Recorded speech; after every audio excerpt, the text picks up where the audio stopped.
In this video, we'll learn how to evaluate double integrals in polar coordinates. So evaluating double integrals using the usual Cartesian x and y coordinates can sometimes be really difficult, and changing the coordinate system from the Cartesian coordinate system to polar coordinate system can sometimes simplify the problem tremendously. So let me just first tell you what polar coordinates are. So in case you don't know, polar coordinates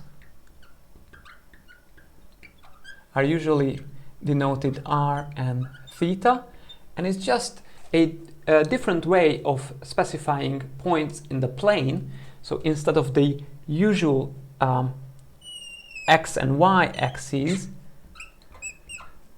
the Cartesian coordinate system, we can, instead of these x and y coordinates, we can use two other coordinates, which are to specify a point P, which is r, the distance of P from the origin, and theta is the angle that this line segment from the origin to P makes with the positive x-axis.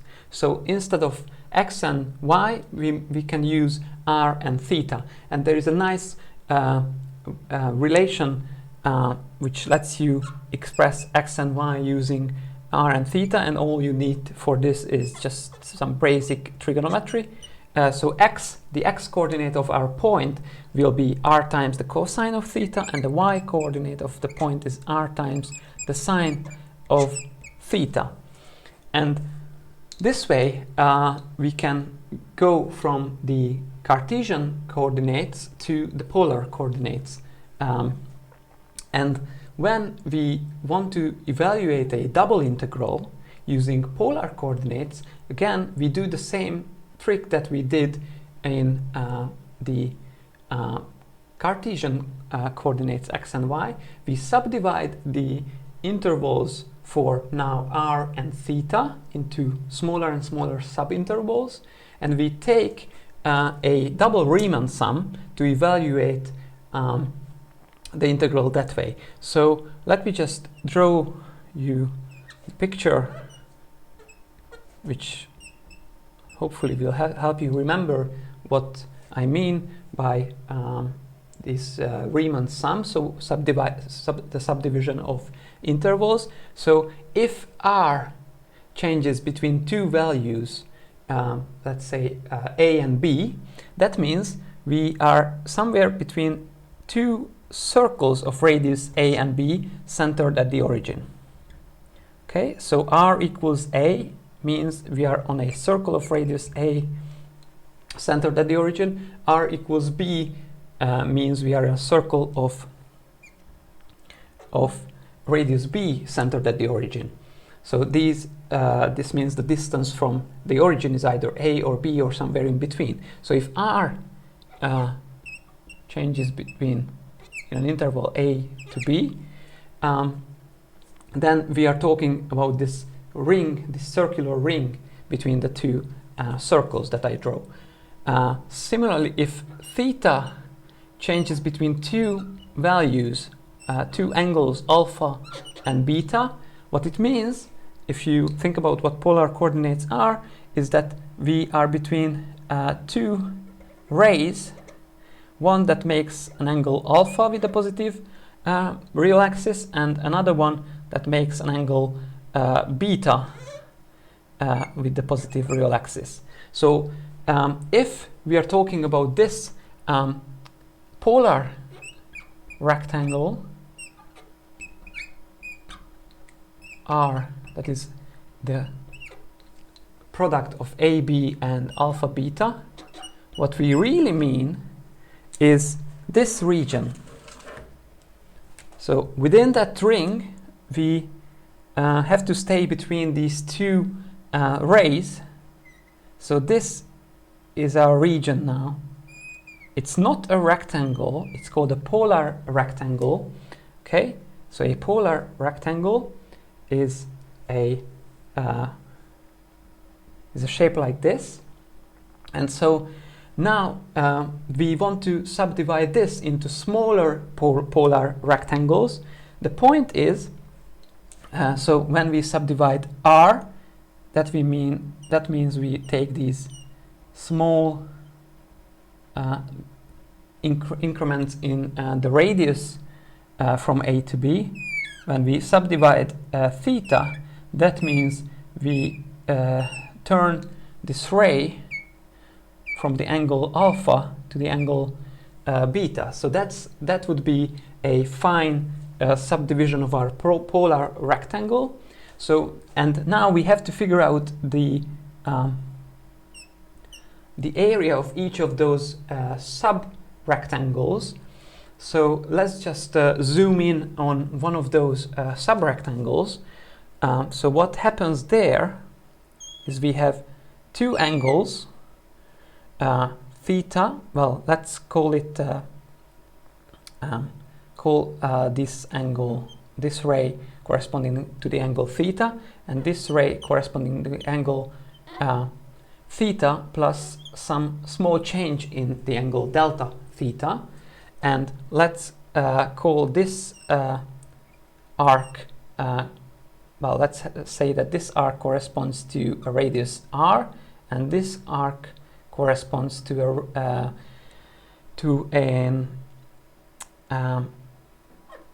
radius r plus delta r. So if we zoomed in on one of those polar sub-rectangles, of course we can say that it has a side length.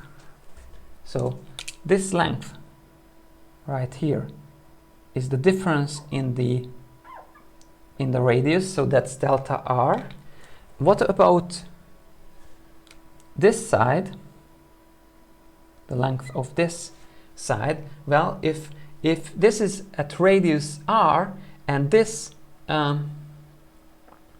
difference in the angle, that angle right there is delta theta, as we said, then the length of that circular arc is r times delta theta.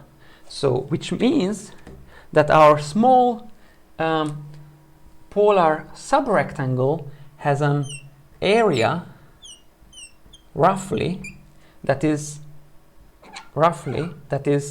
r times delta theta times delta r. So let me write r times delta r times delta theta.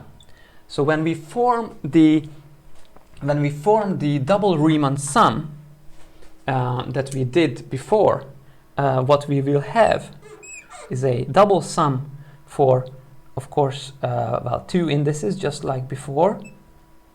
Okay. We'll have the functions evaluated at sample points, which are given by some r's and thetas. And of course, the function depends on x and y, but x and y can be expressed using r and theta in this way. So we might write this value as f of r I star times the cosine of theta j star, and r I star times the sine of theta j star. So that's the function's value evaluated at a sample point that's taken from within this polar subrectangle, and then we have to multiply this height by the area of this polar subrectangle, which is roughly equal to r times delta r times delta theta. The finer this mesh is, this subdivision is, the closer we get to the actual area, and the more it will resemble an actual rectangle, this polar rectangle. So imagine what will happen if we take now the limit as the number of subrectangles goes to infinity. We'll obtain the double integral of f. So the double integral of f over some region R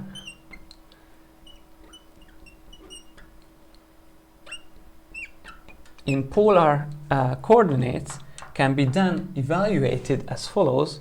We'll take r to change between a and b,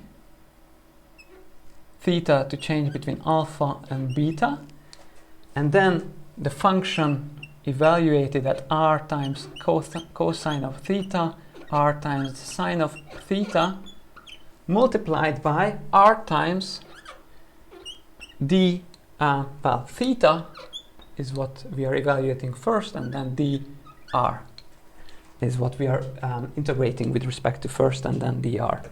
Okay, so this is how we compute a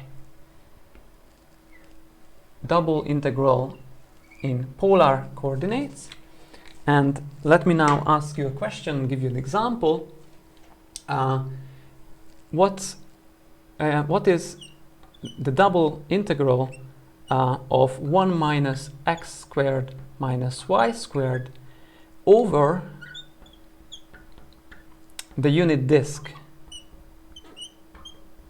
that is given by the inequality x squared plus y squared is less than or equal to 1. So pause the video and use polar coordinates and this formula to evaluate this integral. Okay, I hope you paused it and realized that the unit disk is nothing but r changing from 0 to 1, the radius changing, the distance from the origin changing from 0 to 1, and theta changing from 0 to 2 pi radians to actually go around the circle. So that's those are the boundaries for theta and r.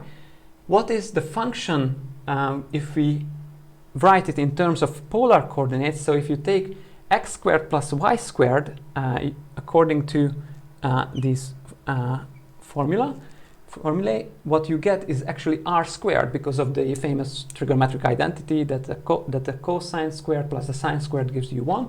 So what we get actually is minus 1 minus r squared for the function, and dA, well, that is r times d theta dr. Okay, so what we have here for the function that we need to integrate first with respect to theta, let's say, is r minus r cubed. So it is very important not to forget this factor of r, which entered our formula and now got multiplied our function. Okay, so, well, first, if we integrate with respect to theta, well, this function does not depend on theta, so it's just theta times r minus r cubed.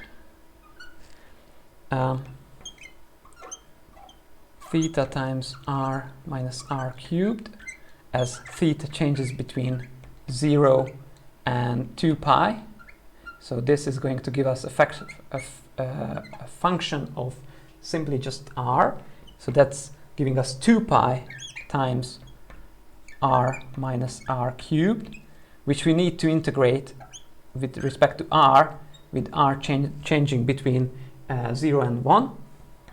So that's basically 2 pi times r squared over 2 minus r to the 4 over 4, as r changes between 0 and 1.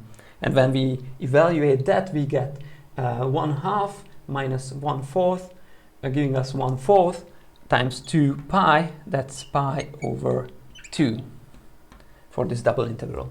Okay, I hope you enjoyed this video, and I'll see you in the next one.